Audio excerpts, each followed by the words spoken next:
Welcome to the next installment of Average Joe's Kitchen. Today what we're going to be focusing on is how to make a house bread or burger buns, dinner rolls, whichever you want to use this dough for. It's a very versatile dough, but we're just going to knock it out the park real quick, show you how it's done, and you'll be on the fast track to making your own bread at home that's going to be better than anything you buy in the stores. Here we go. 1, 2, what's in the stew, and 3, 4. Well, no one's really sure. 5, 6. What's in the mix? And 7, 8. This stuff tastes great. Okay, to get the bread going, you want to start with half a cup of bread flour. All-purpose will work, but bread flour has a higher gluten ratio, so to help it rise better. With 1 tablespoon of yeast. Now, no matter what yeast you're using, whether you're using active dry, live yeast, the pre-packet, instant yeast, bread yeast, whatever, or bread machine yeast, I'm sorry, you want to let it proof in the liquid for 15 minutes at the minimum.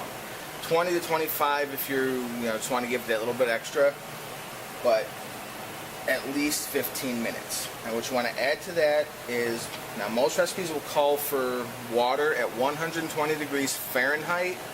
I use milk because it adds that little bit extra fat in there, makes it taste a little bit better, so on and so forth. But yeah, you just add it in. And with milk, you always want to make sure you can scrape down your pan, because milk does start to separate a bit. The fat will start to disengage from everything else, kind of like it would if you were making cheese. But you just set that off, and you want to give it a good mix so that the flour and the yeast can integrate with the milk.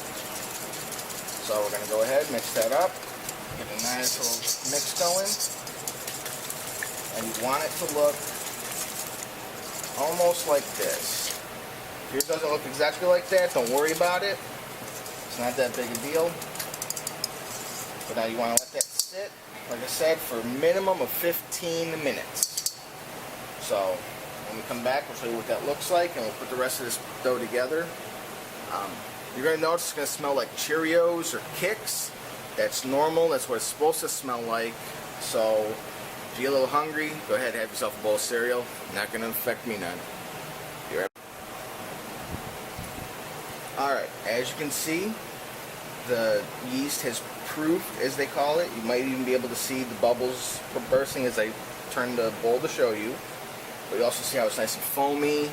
All that, that's what we want to see. To that, we need to add an additional 3 cups of bread flour. Just get that in there.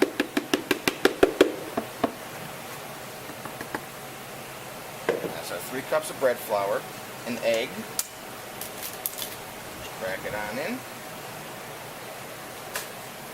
2 tablespoons melted butter. You want it just melted, you don't want to let it burn and all that, so I suggest using very low heat and keeping an eye on it. Drop that in. We need a pinch of salt. Oops, sorry about that. I accidentally kicked the tripod. Now we're going to use our house spice blend to season this up a bit. Add that. And then you want to add a 1/4 cup of sugar.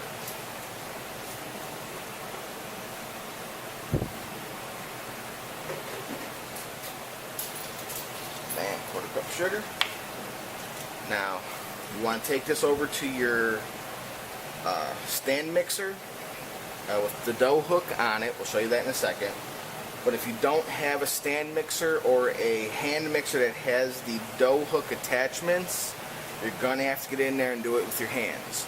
You're going to want to just knead it, bring it all together, and keep it working until it comes together as a nice semi-sticky ball, as we'll show you once we pull it out of our stand mixer. Okay, as I said, dough hook on our stand mixer.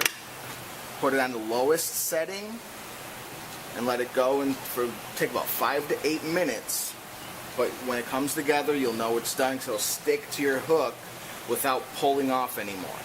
Now, if your lowest setting isn't strong enough, pop it up one more, and then one more again until it starts going at a nice, slow, even pace. So here's how we start it. Let's get it going. It'll all start to pull together, and I'm just going to let it go. And most of this is going to cut out. As you can see, it's starting to pull together. Yep, starting to pull together real nice. This is what we're looking for. Now, the stand mixer that we use has a bit more horsepower than a standard conventional one. We went with the highest power one we can buy without it being a giant floor mixer. So we're going to go. Nice and coming together like this. See how it's moving around, breaking apart a bit. Right now, this would be what you would be doing with your hands. You want to keep going through all these stages. If you have to hand mix it, just follow along with what's going on in the video, and you'll know exactly when your dough is ready to turn into either a loaf, some biscuits for dinner rolls or whatever, or even hamburger buns. We're going to use these for this batch for hamburger buns, so they're delicious as hell too. So just keep watching, and I'll show you the final product. Okay, this is what our dough looks like after it's been blended together. You'll see that you can hold it, manipulate it, and you don't need to grease up or flour up anything. So it's all 100% pulled together. Don't even have to worry about it.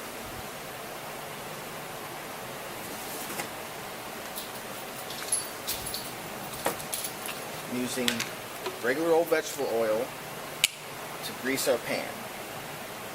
I like using the spritz bottle, you're about to see, mainly because it allows you to give a nice little coating on there without making too big of a mess or oversaturating any one spot. So, I'm just going to toss this on real quick. Shake. Let it come through. And there we go. Now, I'm breaking it down. Just grab a nice hunk off of it. Then you're going to roll it out. And you want to put a little bit of pressure on as you roll it in circles. It's going to help push the dough around, keep it formed together, and take a lot of the wrinkles in that out. Now, as you're finishing up, you want to squeeze it as you do your circles with your hands, and you'll get a nice little dough ball like that. I'll show you a couple more. It's a little bit too big. Yep. Just roll it out between your hands. Now, it's going to give you a really good upper arm workout as well, so if you have to take a break, don't worry about it. Just put it in the pan. Let's give them a quick little spritz. Our seasoning's back. And just sprinkle it on top. This is our house spice, our Joe Spice. We will be showing you how we make this, what blends to use, what proportions. But go ahead, use your favorite spice blend or your favorite seasoning. Just about anything can go into making this dough. You can make it with Italian herbs, Latin herbs, Mediterranean.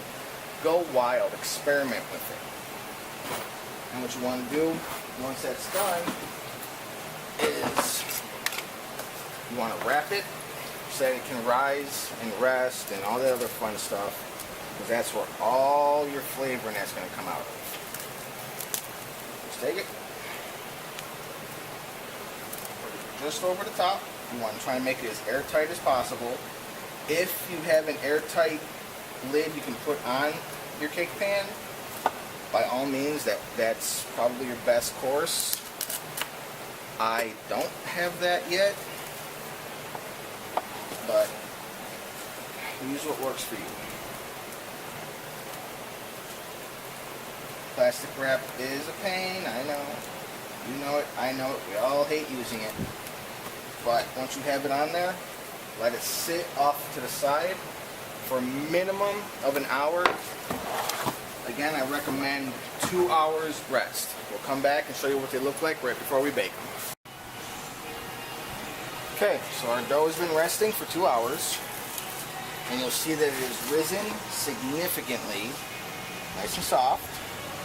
Nice and jiggle to it. Now what you're going to do is you're going to preheat your oven to 400 degrees. You're going to put them in. It'll take anywhere from 20 to 25 minutes to bake. They don't need to get nice and golden brown. They just need to be thoroughly baked. You can test that by poking them with a toothpick, but generally you'll see slight browning on the edges. And if you leave them in a few minutes longer, you'll get the browning that you're looking for over the entirety. I personally don't do it because I just don't really find a reason for it. They taste fine just the way they are when they come out. So that's been Average Joe's Cooking, and we'll see you again next time. Camera died during filming, but this is essentially what you're looking for your finished product on your buns. So hopefully you enjoyed this recipe. Take care and see you next time.